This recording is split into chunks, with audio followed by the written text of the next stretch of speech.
everyone, and welcome to another installment of Fantastic Five. This week, we're counting down the 5 weirdest examples we could find of Marvel's Merry Mutants, the X-Men.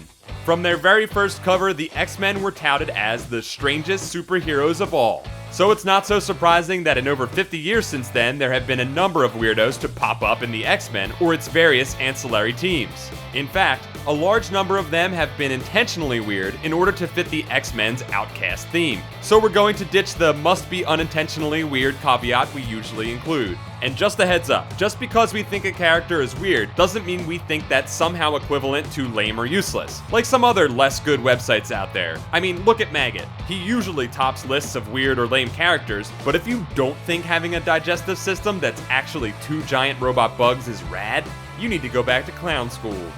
Now on to the top 5. Number 5, Bling. Bling, with an exclamation point included as part of her name, was a member of a wave of new X-Men in training in the days before Scarlet Witch magically removed most mutants' powers. This era of recruits was some pretty, let's call them interesting powers, including the guy who looks like a lizard, the guy who has different powers depending on what genre of music he's listening to, this one who's made out of rubber, this other one who's made out of rubber, and this kid whose body was just water. Bling's power is that her bone marrow produced diamonds, so that she could cover her body with diamonds and shoot them out as the world's most valuable bullets. Just like how normal people can cover their body with bone marrow armor and shoot out bone marrow bullets. Bling was also a pretty problematic representation of black culture, but unfortunately, in comics, that's not all that weird. Number 4, Skin. Generation X was basically the 4th generation of X-Men students after the first class, the giant-sized ones, and the New Mutants. I guess to play up the fact that they were teenagers, a number of this class had skin problems. Husk, for example, could rip off her skin to find a new skin made of bricks or Cheetos or whatever. But then there's Angelo Espinosa, whose power is that he has 6 feet too much skin, which instead of just making him look saggy, he can stretch and control like Mr. Fantastic. Imagine getting wrapped up in that. That's enough to make you give up crime. Number 3, Fantomex. When Grant Morrison took over X-Men, he decided that too many mutants' mutations involved being able to shoot lasers. So he added some weirder elements, like looking like a baby bird or having jello skin or being a brain in a jar. But while looking more normal, in many ways Fantomex takes the cake. He's a fake Frenchman who dresses like an Italian comics character based on a fictional French thief. His power is that his nervous system is a spaceship and he has a gun that shoots skin bullets. I know what you're thinking, and yes, he is awesome. Number 2, Zeitgeist.